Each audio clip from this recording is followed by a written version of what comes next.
4월 21일 시사 브리핑을 시작하도록 하겠습니다.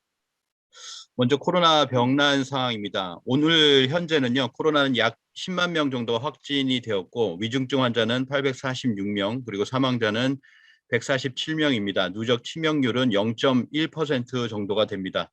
확진자는 40% 정도 지금 급감을 했고요. 실외 마스크는 5월 초 정도에 해제를 결정한다고 합니다.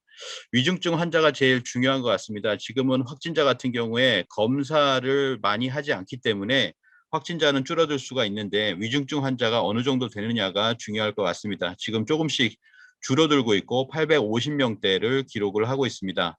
그리고 새로운 변이들이 이제 출현하고 있는데요. 오미크론과 스텔스 오미크론이 합쳐져서 XE, XL, XM 등 재조합 변이가 17개가 발생을 하고 있는데 그중에서 새로운 변이들이 국내에서도 출현을 하고 있습니다. XE가 2명, 그다음에 XM이 변이가 1명 등이 이렇게 출현을 하고 있습니다.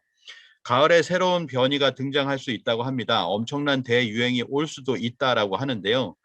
구체적으로는 10주에서 14주 정도 후에 새로운 변이가 올 것이다. 100만 명이 넘을 수도 있다라고 얘기를 합니다. 올해 6월 초에 신종 변이가 확산되고 11월에서 내년 초 사이에 가을 재유행이 발생할 것이라는 예측도 있습니다. 정재훈 교수 같은 경우에는 하나의 변이가 우세 지속 기간이 10주에서 14주다. 그래서 지금의 스텔스 오미크론 BA.2 우세화가 10에서 14주 뒤에는 새로운 변이가 등장 가능하다라고 이렇게 이야기를 했습니다. 실제로 계산을 해보면 한 7월, 6, 7월쯤으로 되는데요. 또 이제 하반기, 또 가을로도 이제 얘기를 하고 있습니다.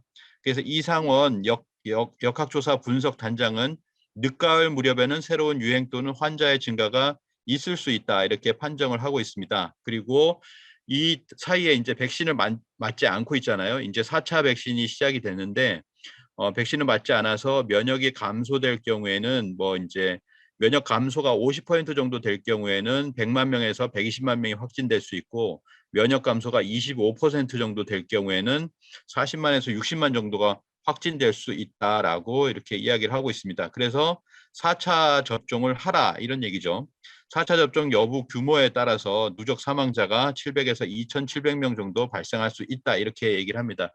결국에는 면역력이 약화된다는 건데 지금 많은 사람들이 4차 백신에 대해서 맞지 않고 있다라고 합니다. 그래서 실제로 중요한 것은 많은 사람들이 면역력을 강화해야 되겠다. 백신을 맞지 않고 지금까지 백신을 많이 맞았지만 면역력을 강화해야 되겠다. 이런 생각을 하고 있다라고 합니다.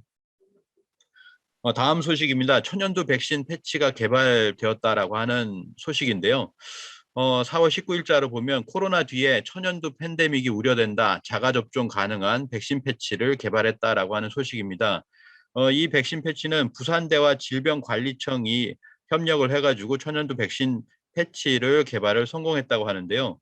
부산대 산학협력단은 질병관리청, 국립보건연구원과 부산대학교 기술지주회사와의 협력으로 마이크로 니들형 두창 백신 패치의 양산 기술 확보에 성공했다라고 4월 18일에 발표를 했고요. 이거를 이제 국제학술지인 백신에 게재를 했습니다. 이 게재된 화면인데요. 백신이라고 하는 거기에 이제 논문이 쭉 이렇게 나와 있습니다. 논문 나와 있고요. 그래서 마이크로 니들형이라고 하는 것은 주사 맞기를 굉장히 두려워하시는 분들에게 주사가 아니라 피부에다 붙이는 거죠. 마이크로 니들은 바늘이란 뜻이고 이게 아주 작은 바늘입니다. 마이크로 니들형 천연두 백신 패치인데요.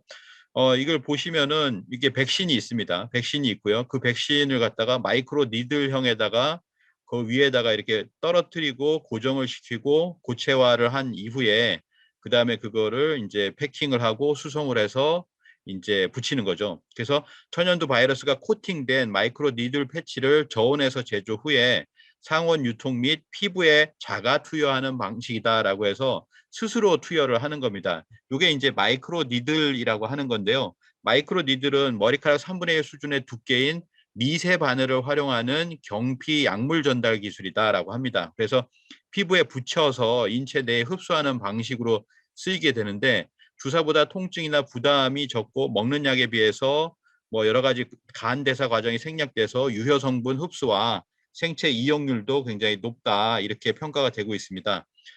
그래픽으로 보시면 백신이 피부 수분으로 서서히 녹아서 진피층에 용해돼서 안전하게 면역 반응을 유도한다는 그런 어떤 설명이고요.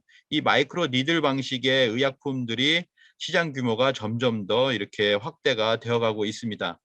편의성은 굉장히 높은데 실제로 외부 환경으로부터 몸을 보호하기 위해 각질층으로 덮인 피부를 마이크로 니들이 뚫고 체내에 효과적으로 흡수되도록 하는 기술 개발하는 것이 쉽지 않다라고 하는 그런 평가입니다. 그래서 이제 백신 접종을 위해서 바이러스처럼 퍼지는 백신, 바로 지금의 어떤 이 마이크로 누들 백신을 얘기하는데요. 빌 게이츠도 개발을 하고 있다라고 하는 그런 어떤 2달 전의 소식이고요. 미국 식품의약국 FDA에서 2018년에 천연두 치료제를 최초로 승인을 했습니다. 최초로 승인받은 것이 테로비리맷이라고 이렇게 하고요. 그 다음에 2019년에는 천연두 및 원숭이 두창 예방 백신 진네오스를 또 FDA에서 승인을 했는데요. 승인을 하고 그리고 또 이제 FDA에서 2021년 6월 그러니까 바로 작년이죠. 작년 6월 4일에는 또 다른 템백사라고 하는 그 천연두 치료제도 승인을 했습니다. 자연적으로 발생하는 천연두는 더 이상 존재하지 않지만 바리올라 바이러스를 생물 무기로 사용할 가능성에 대한 우려가 커지고 있는 거죠. 그래서 천연두 약물 개발이 미국 의료 대응의 중요한 구성 요소가 되고 있다라고 하는 겁니다. 그래서 다시 천연두 백신을 개발하는 이유는 무엇이냐? 그리고 국내에서도 이 부산대하고 이렇게 우리나라 질병관리청이 협력을 해서 천연두 백신 패치를 개발하는 것이 무엇이냐? 그럼 바로 천연두가 생물 무기로 사용될 수 있는 위험성 때문이고 우리는 그 북한이 천연두를 가지고 있기 때문에 가장 위험한 그런 어떤 상황에 있다고 보여집니다. 그래서 이것을 개발하고 있다. 게다가 이제 빌 게이츠가 2021년 11월 3일에 각국 정부는 미래에 다가올 팬데믹과 천연두 테러를 준비해야 된다라고 하는 입장을 밝혔는데 이것이 지금의 이제 이후에 천연두 백신의 어떤 개발 자체가 좀 더 가속화되는 그런 느낌도 이렇게 받고 있습니다. 지천하지 세자는 유천하지 생기하고 암천하지 세자는 유천하지 사기니라. 천하 대세를 아는 자에게는 살 기운이 붙어 있고 천하 대세의 어두운 자에게는 천하의 죽을 기운밖에는 없느니라.